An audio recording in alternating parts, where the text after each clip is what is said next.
Good morning to the people of Trinity Cathedral and beyond. This is BJ. It is Thursday. It's the morning of Thursday, April 2nd. I hope you're doing all right. I hope you're holding one another in prayer. I hope you're getting a little exercise if you can. I hope you're calling people that you love, maybe people you haven't talked to in a while. Anything you can do to remember what's important in life.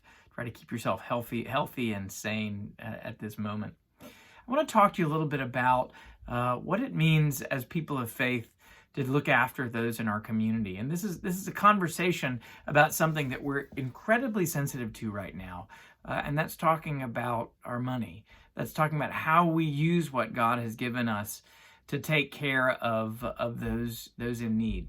Now, I say that realizing that so much has changed and so much will continue to change, that what's happened simply on the economic side, a local economy, our national economy in the last few weeks is quite devastating to a lot of people. Some in our cathedral have lost work. Some have lost all of their jobs. Some have lost some of it. Some are taking care of people who family members who have lost work. Others have seen a lot of their savings decline rapidly because of what's going on. And I know that's on everybody's mind. And the first thing I want to say is remember, fear not, trust in God.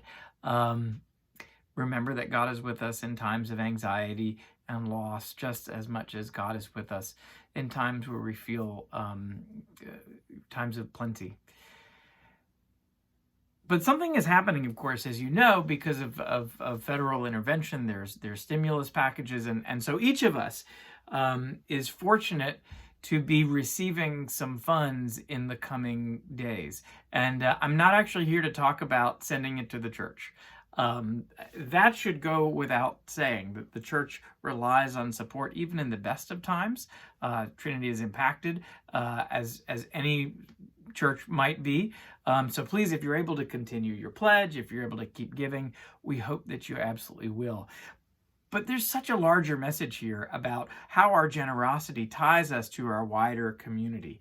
I like to think that part of Christian practice of giving means that piece that we give ties us not just to the church, but to our larger community and congregation.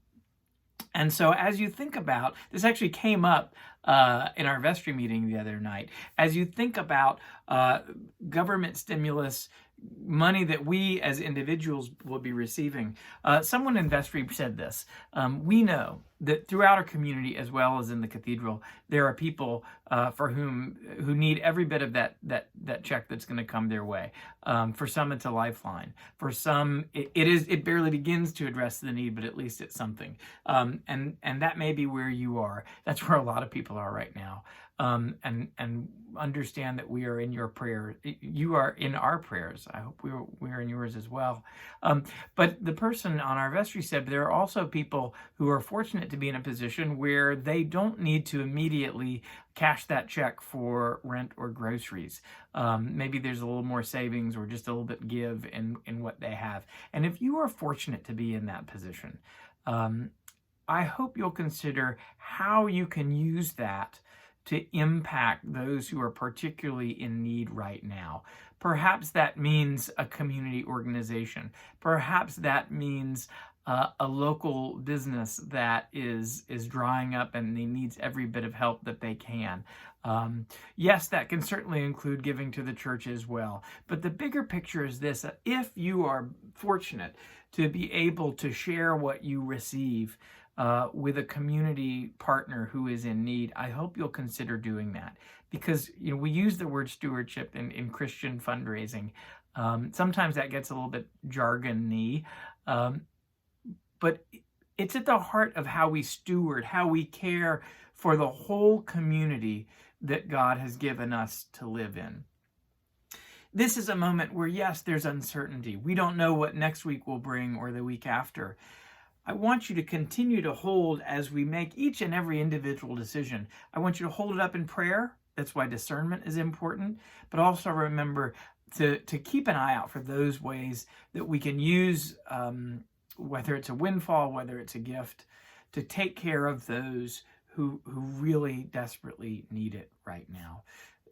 not just through our giving, through our financial lives, our generosity, in every way that we can. This is a moment when we feel so intensely how much we are bound to one another as a community, within our church, within our neighborhoods, within our cities, and certainly beyond. We need each other. God has given us as gifts to one another, and this is an opportunity to live that out. Continue to hold one another in prayer. Continue to be safe and be well. Let us know if you are in need, if we can help care for you in any way. Hold me and the church in your prayers, and please know that you are in my prayers as well. Blessings to each and every one of you this day.